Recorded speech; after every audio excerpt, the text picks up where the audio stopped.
Hi! இன்றைக்கி நம்ம ரொம்ப டேஸ்ட்டாக இருக்கக்கூடிய வாழைத்தண்டு பொரியல் தான் செய்ய போகிறோம். நான் ஒரு பேனில் கொஞ்சமாக எண்ணெய் ஊற்றிக்கிட்டேன்.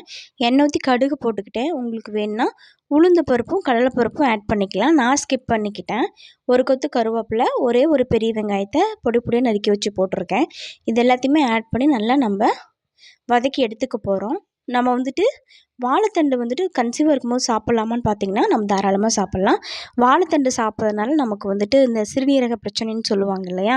சிறுநீரகத்தில் கல் அந்த மாதிரி இருந்தால் கூட கரைஞ்சி வந்துடும். யூரினரி இன்ஃபெக்ஷன் இது எல்லாத்தையுமே குணப்படுத்தும். நான் கொஞ்சமாக பெருங்காயத்தை ஆட் பண்ணிக்கிறேன். உப்பு போட்டு நல்லா வதக்கி எடுத்தாச்சு. இந்த ஸ்டேஜில் நான் 3 to 4 வரமிளகா போட்டுக்க போகிறேன். உங்களுக்கு பச்சை மிளகா வேணுனாலும் பச்சை மிளகாயும் நீங்கள் ஆட் பண்ணிக்கலாம்.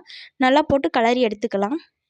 நைட் நேரத்தில் வாழைத்தண்டு சாப்பிட்றத ஸ்கிப் பண்ணிக்கலாம். நம்ம பகல் நேரத்துலேயே மேக்ஸிமம் எடுத்துக்கலாம். நல்லா வெங்காயம் வெந்து வந்ததுக்கப்புறமேட்டு நம்ம வாழைத்தண்டை நான் தண்ணியில் போட்டு சின்ன சின்னதாக நறுக்கி எடுத்து வச்சுருக்கேன். அதோடைய நாரெல்லாம் நம்ம ரிமூவ் பண்ணிடணும். உங்களுக்கு அது எப்படி ரிமூவ் பண்ணணுன்னு டவுட் இருந்தால் கமெண்ட் பண்ணுங்கள். அந்த வீடியோவுமே போஸ்ட் பண்ணிடலாம். நான் இப்போ வாழைத்தண்டு நான் போட்டுக்க போகிறேன். சில பேர் என்ன பண்ணுவாங்கன்னு பார்த்தீங்கன்னா, வாழைத்தண்டு சும்மா தண்ணியெல்லாம் ஊற்றி கொஞ்சம் மஞ்சத்தூள், உப்பு போட்டு வேக வச்சு எடுத்துருவாங்க. நான் அந்த மாதிரி இன்றைக்கி பண்ணல. நான் டைரெக்டாகவே வாழைத்தண்டை ஆட் பண்ணிக்க போகிறேன். நல்லா ஆட் பண்ணிக்கலாம். நல்லா வெந்து வரட்டும். அது நல்லா வேகிறதுக்காக கொஞ்சமாக நம்ம தண்ணியும் ஆட் பண்ணிக்க போகிறோம். நல்லா தண்ணி ஊற்றி கொஞ்சம் வேக வச்சு மூடி போட்டு வேக வச்சு எடுத்துக்கலாம்.